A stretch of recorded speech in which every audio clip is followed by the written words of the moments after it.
This is the Automotive Talent Show, hosted by Cameron Creswell, bringing you conversations with people shaping the automotive industry across Australia, New Zealand, and beyond. Each episode explores career journeys, business stories, and real insights into the market, the challenges, the shifts, and what's happening on the ground right now. This is Automotive Talent. Let's begin. In this week's episode of the Automotive Talent Show podcast, my guest is Stephen Bragg of Pitcher Partners.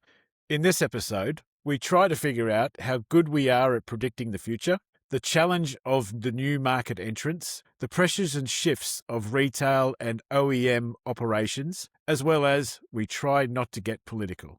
Let's get into it. Stephen Bragg, appreciate you taking the time to have a conversation with me today, mates. It's not our first conversation. We did an episode literally around 5 years ago, so appreciate you.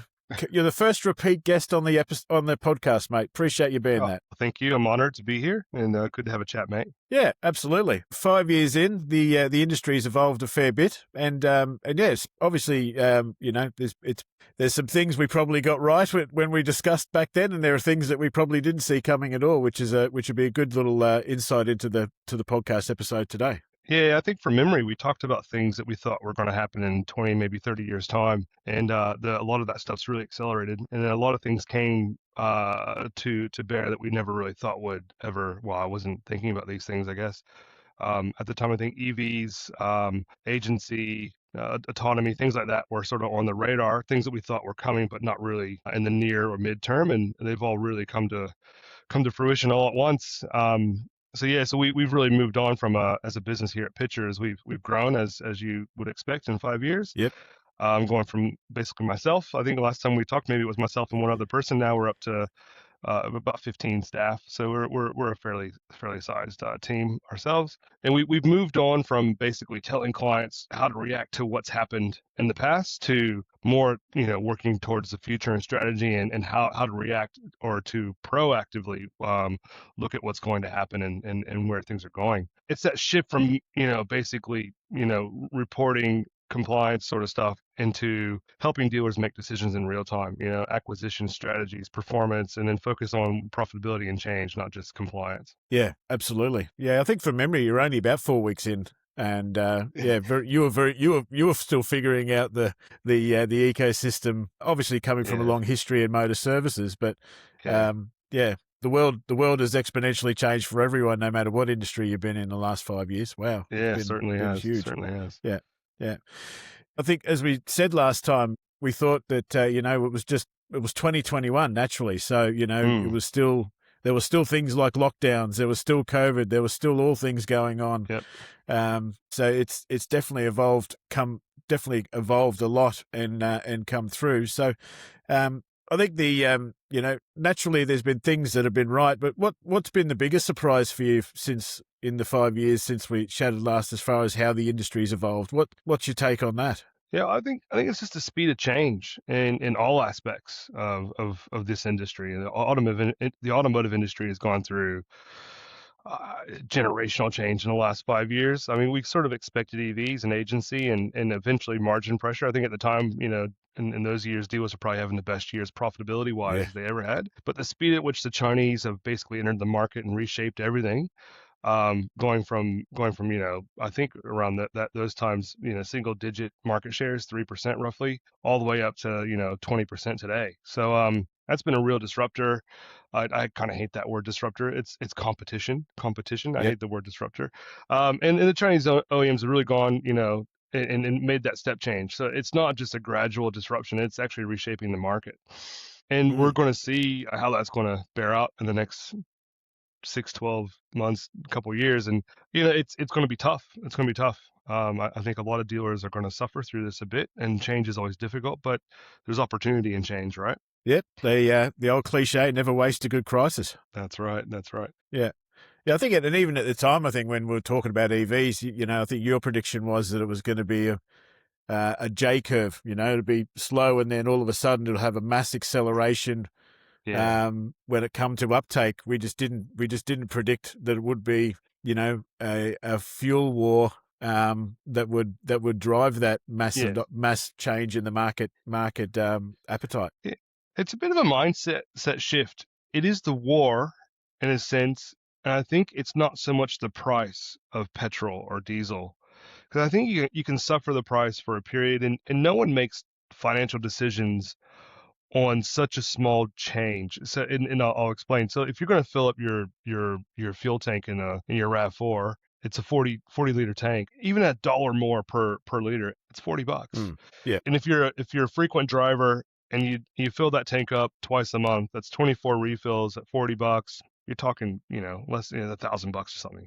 So it's not a huge issue, although, it does bite. In a cost of living pressure world, it does bite. And I understand the pressures that people go under, but you're not going to run out and buy an EV just because of that, right? So I think, but Yeah. what I think has been the real shift was the bit of scare campaign, or the thought of not having access to mobility. And that through saying fuel rationing, or, hey, we don't have um, our own refining in Australia, so we've got no reserves. Well, at the time we had no reserves, and we're building up those reserves now. So that's sort of allayed a lot of that pressure. But I think the mindset shift happened when that happened. So I think people, and the best example I've come up with is someone in who lives in Western Sydney in Penrith, but works in the city, or works, say, in Botany, needs to have transport to get to their work. In a world where oil refinement is not, contained within this country, we don't have any reserves, or we don't have enough reserves in some senses. Having your second vehicle being an EV is a good thing. It's mobility security, right? And I think that's the mindset shift that's happened. And we'll talk about China later in a second, but and how and where they're attacking, and where they're getting their share from. But because I don't actually think it's an EV shift, it's just a substitution of the traditional brands at the moment, and we can talk about that in a second, I assume. Yeah, absolutely. Yeah, as you say, it is a substitution. I think, Yeah. in my household, I could speak to directly. I've got an EV and I've got a Ford Ranger diesels. I've got both ends of probably the spectrum when it comes to Yeah. it.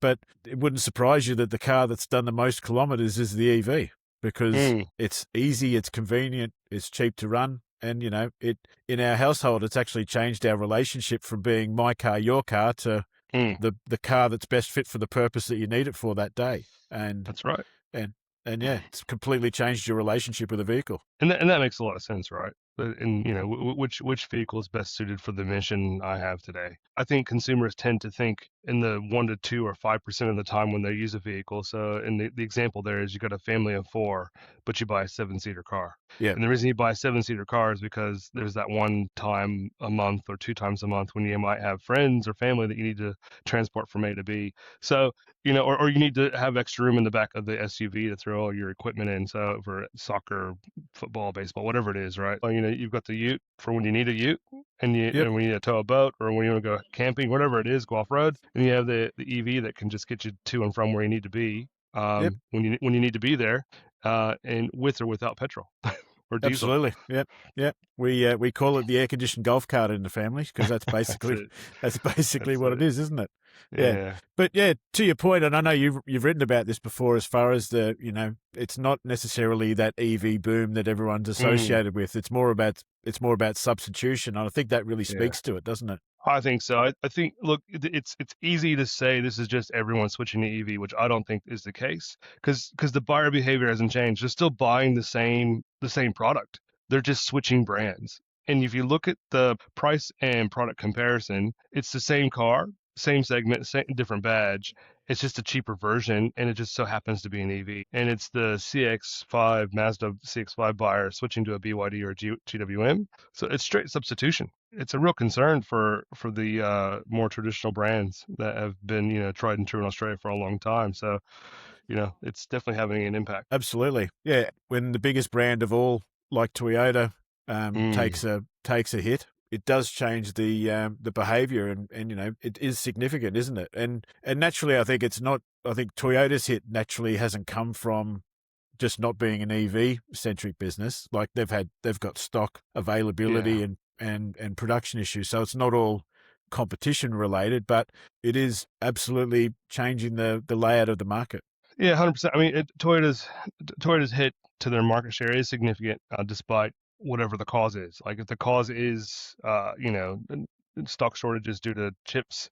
We're back to talking about chips again. It feels like deja vu, the chip shortage. Yeah, yeah, Um, yeah. Wiring but you looms, know, chips, and all the other all the stuff. I- Yeah, but again, it is deja vu again, because guess who does have chips? Guess who can produce vehicles? Guess who can send them all to Australia? The Chinese. yeah, So it's the same thing all over again. But back in those days, in the COVID days, it was MG, and MG had a big boom, if you remember. yep, But the real issue is when, and you know, and I'm not saying it's the same thing, but you know, when Holden lost their initial bit of share, you have a business being Toyota as a distributor in Australia, as well as every dealer in Australia, that is basically set up for 20% market share, right?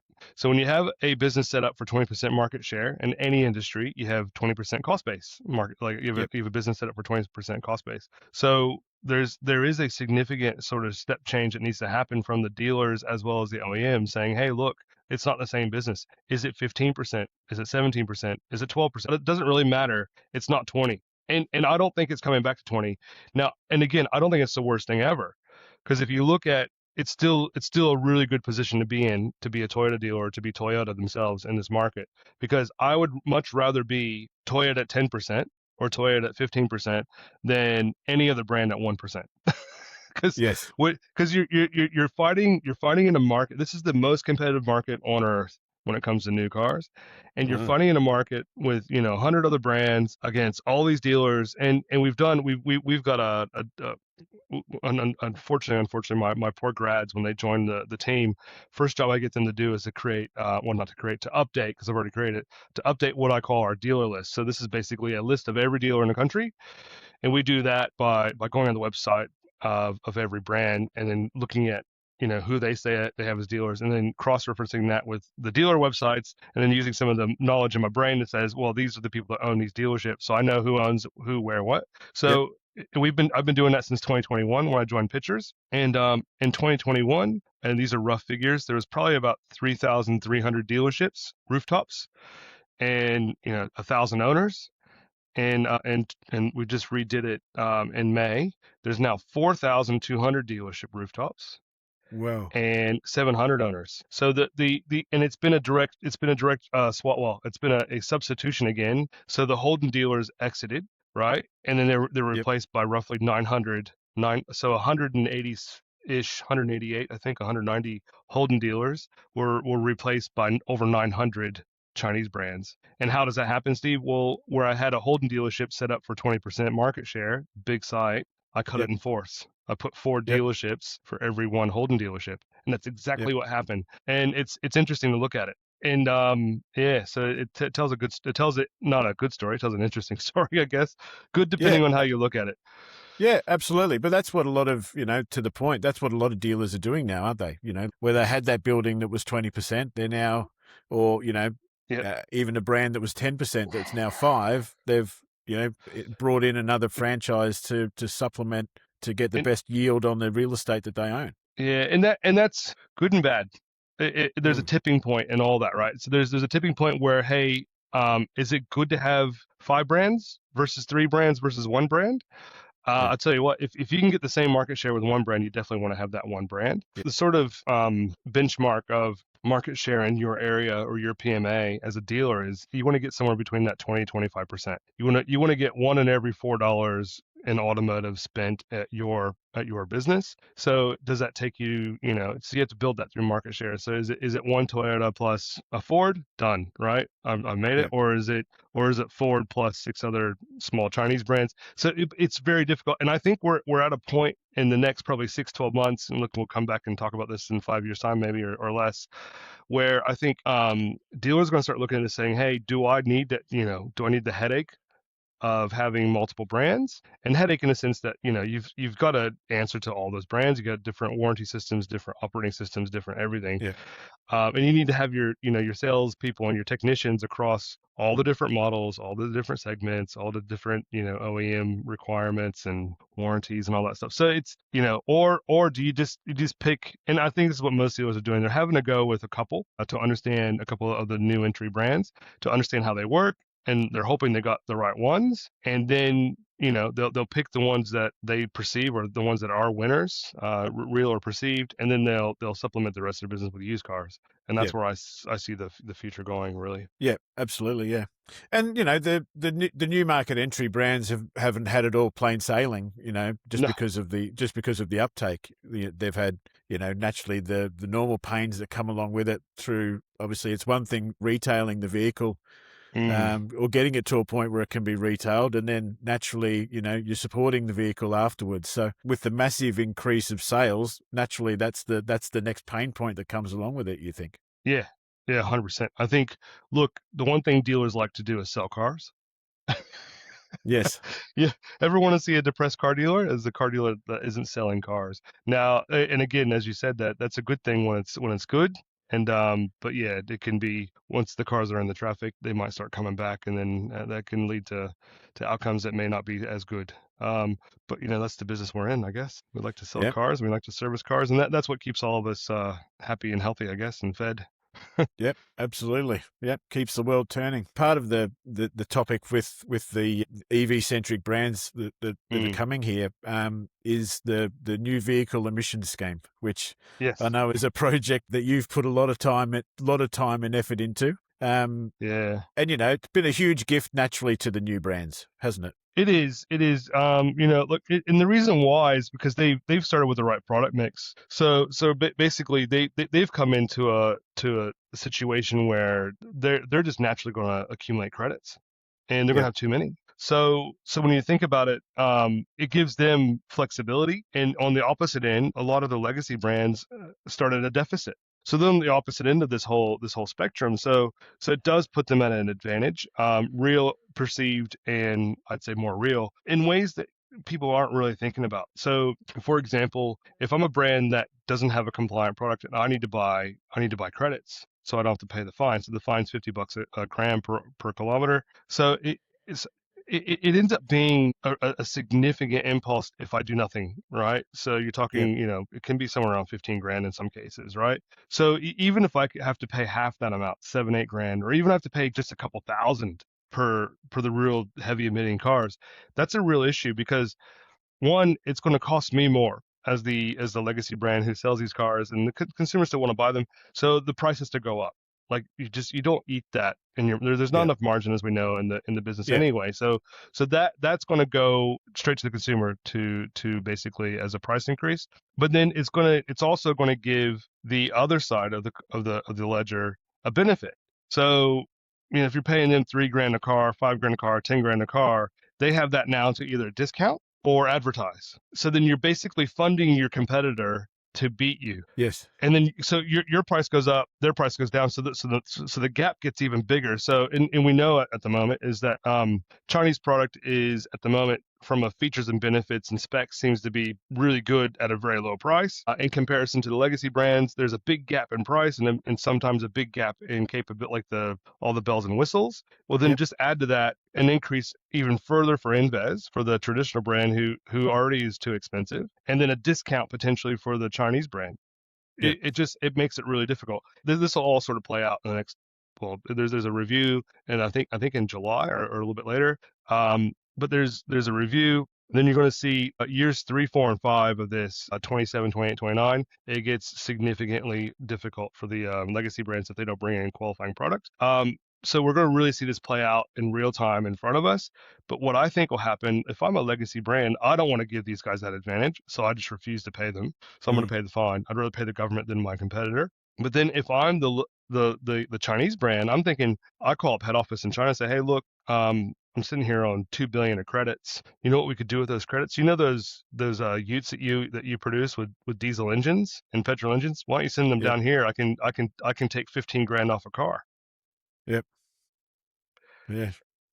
And then again, just absolutely wipe the floor because you could, as long as the product matches up and the capabilities and all that works, it's a significant advantage. And that's exactly what you said. The Chinese OEMs basically come in with a natural advantage on this, and there's a lot of catch up happening. And the other brands, the legacy Japanese and European and US brands will catch up. They'll find a way. But they just got to be quick. They'll be quick, Yep. and I'm Which not is sure. which is not typically, I think that's one of the other advantage that naturally the Chinese brands that do have is that they can react a hell of a lot quicker than most of the legacy bigger brands. Yeah, I think they've got the way they operate. Yeah. They can shift production quickly. And I've said this 100 times, it feels like, but I think a good way to look at the way the Chinese approach specific markets and industries is to look at flat screen TVs or flat screen panels. Go to JB Hi-Fi or Harvey Norman, and you look at the Japanese and the South Korean, the Samsungs, and they're 4 or 5 grand.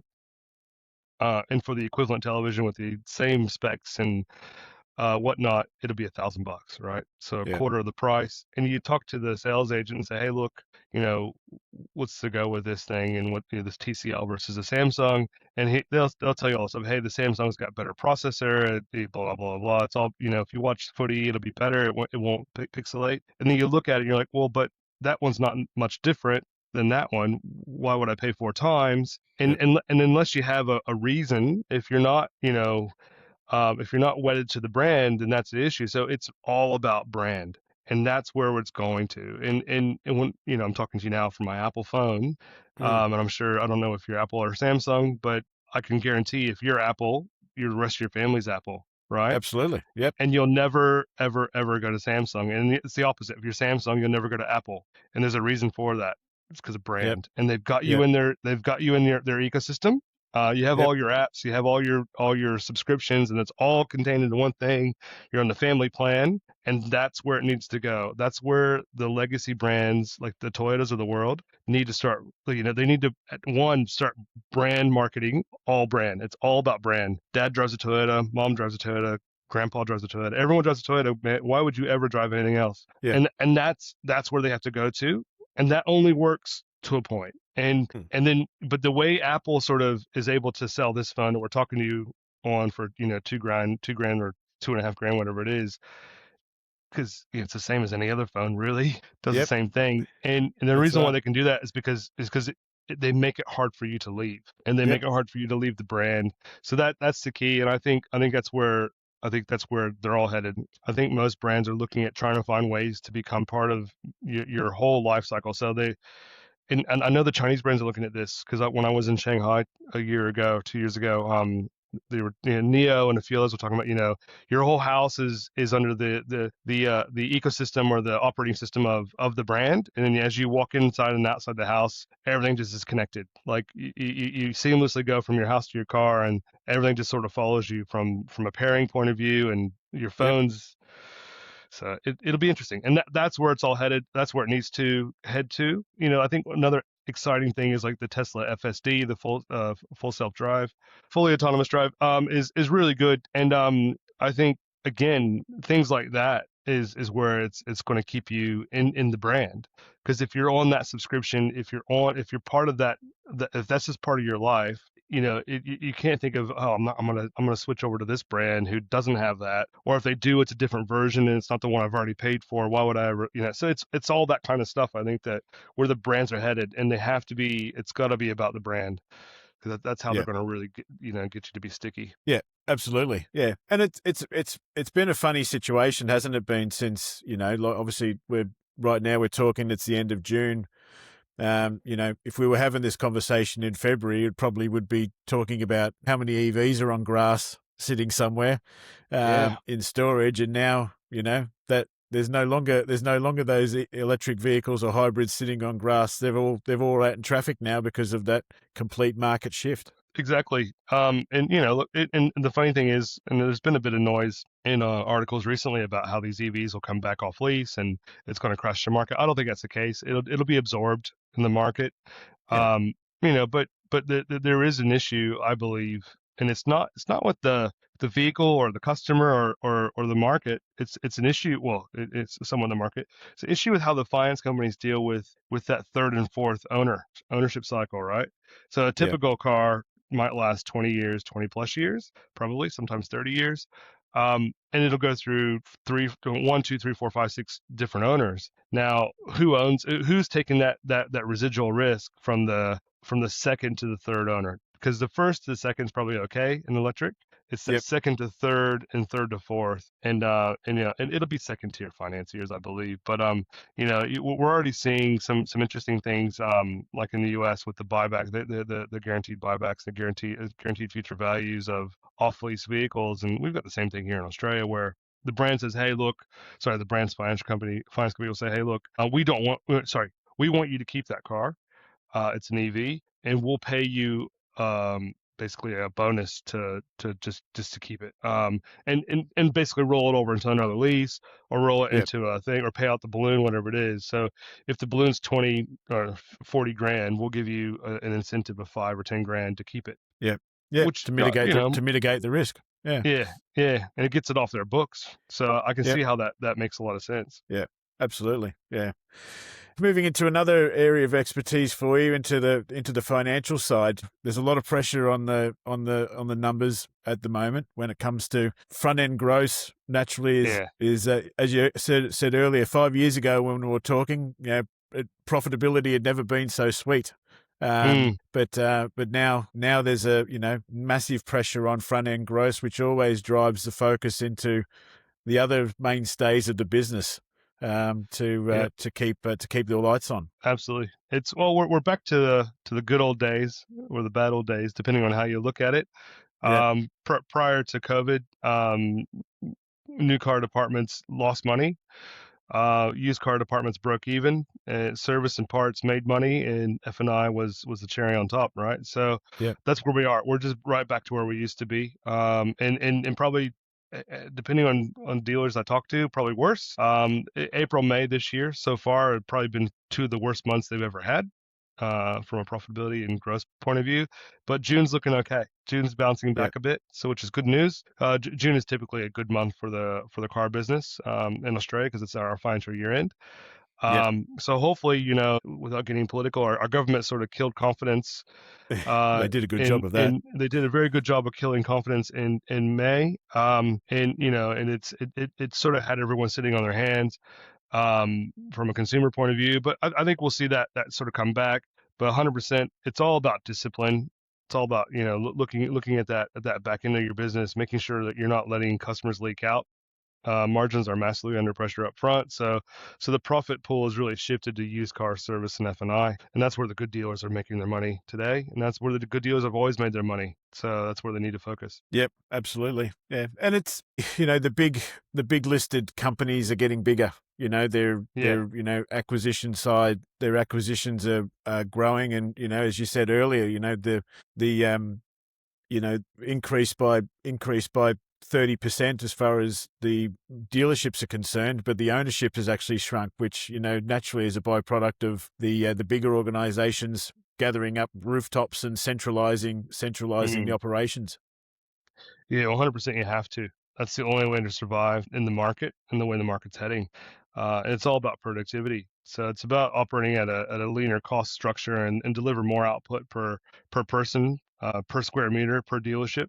And it's that discipline that creates the resilience of the business and allows you to stay competitive. And as you said, it's driven by scale, it's driven by the systems, it's driven by their discipline, and it's hard to replicate. The best example that we have in Australia, and probably one of the better global sort of groups, is Eagers.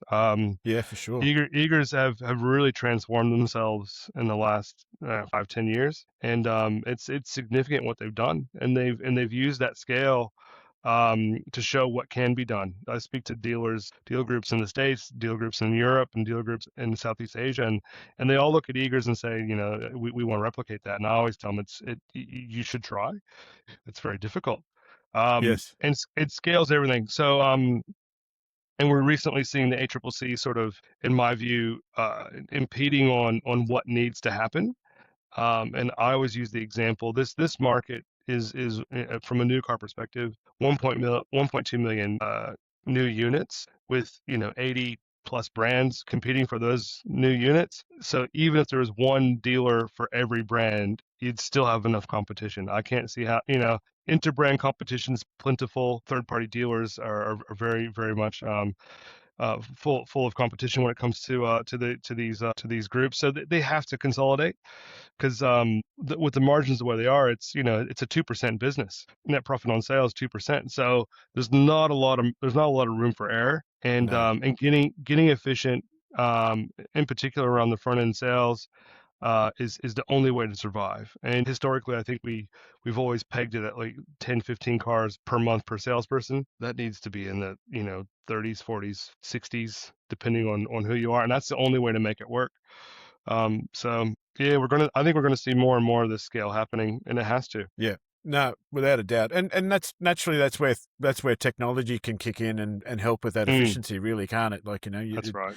that's I think the point that I keep laboring on about, especially when the subject of AI comes up, is that, it might not necessarily replace an individual, but it'll make them exponentially more productive to allow them to get to that point. Well, it has to, right? I read and listen to a lot of podcasts about AI and where it's all headed, and it sort of has to.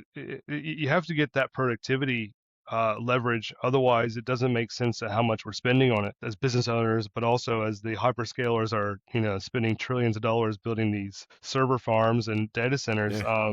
There's got to be someone's got to pay for it. So it'll be interesting how this all pans out, to be honest. But Yeah. yeah, if the efficiency and productivity doesn't increase, then I can't see how it all sort of hangs together, to be honest. Yeah, absolutely. And Yeah. you mentioned a touchy subject around our lovely government here of Oh, kicking confidence a yeah. month ago, which was just very nice timing for them. But the majority, I think naturally the number I used to think of was around about that. I think it was it 84% of dealerships were still privately held. Is that still the case these days? It'd be probably, and I'm only guessing, it'd be probably around 70%. Yeah. 70%. Yeah. Yeah. Yeah, yeah. Which means Yeah. naturally that a lot of the changes that have come in of late has really really forced the private businesses to restructure how they structure their businesses, isn't it? And I know Yeah. each case is unique, but it's thrown in a degree of difficulty in there that really wasn't needed or timed that well. That's true. Without going into detail, there's plenty of stuff to read out there about, and it supports what I think, that the changes are a bit don't make a lot of sense for the stated purpose. The stated purpose of making housing more affordable, let's tax everything more. That doesn't make a lot of sense to me. But anywho, but as a dealer, and about 80% of groups that I know, in this estimate, but I think about 80% of the groups in my estimation use trust structures. So it's quite widespread as far as, Mm. and it's always been the case. Mm. And it, it's not for tax avoidance. It's for basically risk. And the risk is, if you're directly associated with an entity, you can be sued. So so limited liability corporations are good, but trusts in Australia tend to work better. But I guess the answer now is, knowing that it's going to pass, dealers need to start planning. They need to start planning now, because they've only got a year to get their house in order. But basically, this change effectively just lifts the tax rates for most structures. So doing nothing is still a decision. Like, you're just going to end up paying more tax, Yeah. which is what it is. You decide what you have to do. But the real challenge is balancing the outcomes against, if you want to restructure, is balancing those outcomes from a tax perspective against the stamp duty you might have to pay, because dealerships tend to have a lot of assets, like properties and things that if you restructure from this entity to that entity, Yeah. Still got to pay on the way this, through, don't you? you got to pay some stamp. So Yeah. there's not a lot of real options. I mean, restructuring is one of them. Absorb the tax, or find a different hybrid approach. It's very complex, and dealers are very land rich, so restructuring is difficult. I think the best answer is, if you haven't already, as a dealer, you need to be talking to your tax advisor, and getting some real good advice there, and understanding what your options can be and what they are. But For yeah, they're sure. very limited, unfortunately. Yep. Thank you. Thank you, Mr. Prime Minister and Mr. Treasurer. You did a great job. Yeah, well, Yeah, yeah. agree not. And look, Yeah, yeah, they've outdone themselves. But I agree with Billy Connolly. Sometimes he says, "Don't vote; it only encourages." And the problem with Australia is we've got mandatory voting, isn't it? So we get fined if we don't vote here. yeah, yeah. Yeah. I don't want to go political, because Yeah, no, for I do sure. have I do have some views on that, because it Yeah, doesn't make a lot of sense anyway. yeah, yeah. Agreed. Yeah, and like we all know to be true, mate, our industry is all about people, isn't it? And talent, 100%. and And yeah, it's been. Have you seen a big change in the talent space in the last 5 years yourself? I'd say there has been. I've noticed there's a lot more.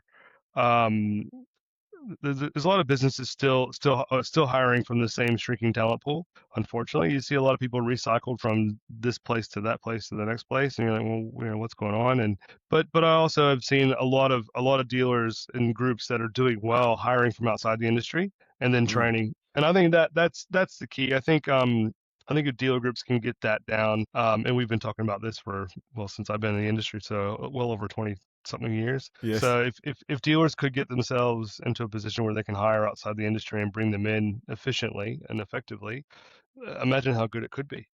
But Yep. so I think there are some groups doing it, but just not enough. Yeah, I think the majority now. I think the majority now, especially when it comes to, well, on the service side, apprentices are non-skilled labour that you bring in and you train and you develop. But on the sales side, on the front end, I think the majority of people now go down the trainee pathway, which is great. It makes a more Hmm. sustainable outcome naturally, and you build your person rather than inheriting somebody else's. And Hmm. yeah, I think the good ones naturally see the value. It does. It's obviously a lot harder, but it takes longer. But the outcome is more sustainable when it comes to that individual still being in your business in 3-4 years from your hiring date. No, I agree. That's definitely the case. Yeah, and yeah, we even touched on opening the candidate pool a little bit because we all know the automotive industry's fairly well back. Stereotypically has been male orientated, but Hmm. I think the candidate pool has been opened. I think there's more female DPs now than I think Yeah. at ever. There's great dynamic leaderships through the industry, both on the OEM and retail sides. Mm. No, I've seen the same thing, and it's good to see some flexible hiring and a lot of diversity coming into the industry, which is welcomed, right? And it's opened up the door, but I still think there's still quite a ways to go. But coming off a low base, it's been some significant change, which is Yes. good. Yeah. Which is Yeah. good. Yeah. Yeah, absolutely. I had an interesting chat with Mark Beats from Barton's a couple of episodes ago, and he's actually Yeah. even taken it one step further with, the typical outlook is, hire a salesperson. Okay, you work 5 days a week. You have an RDO, but don't take your RDO in the last week because you got to be here to sell cars. You work every single Saturday.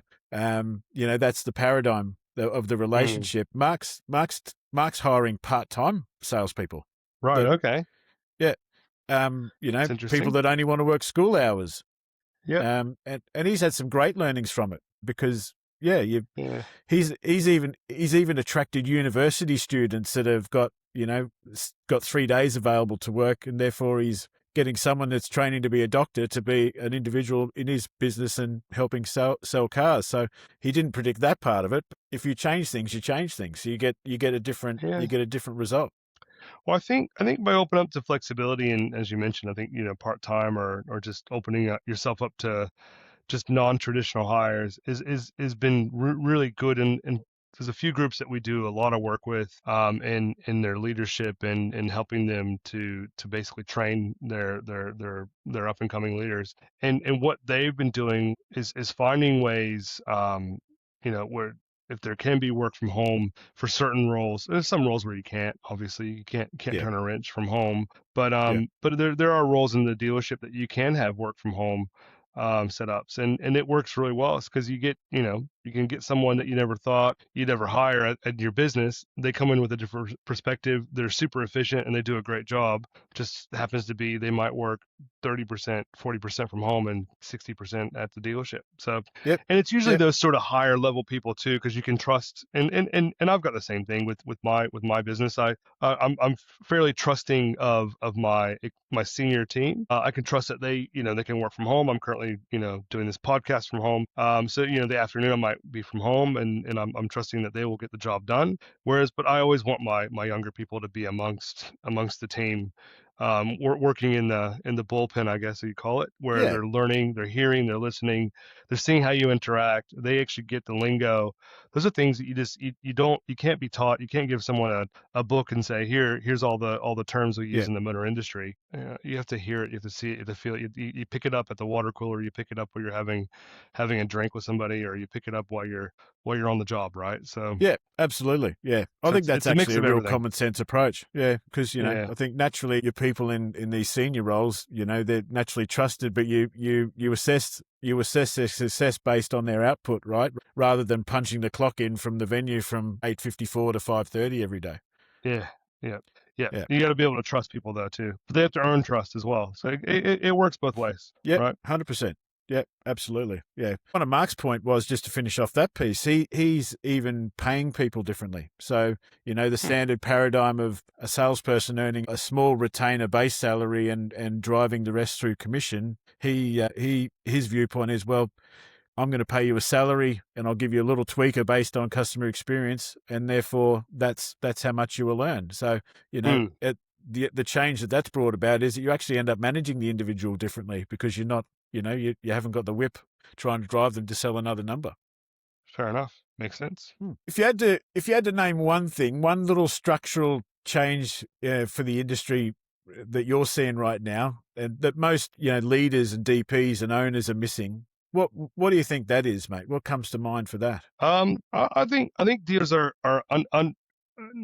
underestimating the change that is happening and is about to happen. And it comes from, it feels like every angle today. So like regulations, margin pressure, Chinese competition, all hitting at the same time. I think one by one you can sort of deal with it, right? But it's the combination of everything all at once. Whilst you might be doing well today, selling a bunch of Chinese product, an EV product, that may not be the best outcome in 2 or 3 years time. Yeah, And what I mean there is, and I think you mentioned it, but like, especially when it comes to EV product, and we've well documented this, they don't have as big as a service revenue throughput and margins as the traditional ICE vehicles do. So, I think dealers are going to be solely sort of living off of F&I and in used cars. And I think that's where they need to really start focusing and start planning for it and strategically looking at their business. At the time when EVs first started came on to the show and started to see some uptake, I put out a few articles about how to make money selling EVs and how to make money, how to measure your business. And I think dealers are really not really think maybe they are, maybe they're not, but I don't think they're thinking about this the right way. And at the time I said you need to start measuring your business as two separate P&Ls, my EV P&L and my traditional ICE P&L. Because if you don't start doing that, you're going to miss the boat. And your ICE business is going to support your EV business, and then you're going to see this divergence, and then all of a sudden a drop.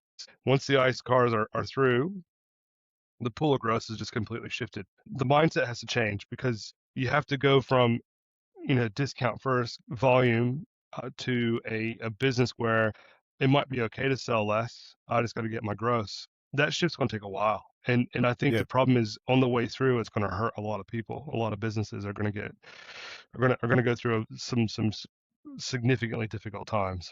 yeah, So yeah, absolutely. But yeah, I think that's a good idea of having two P&Ls, so you actually understand how the wash through happens. yeah. What actually happens to my business and what's the impact of EVs?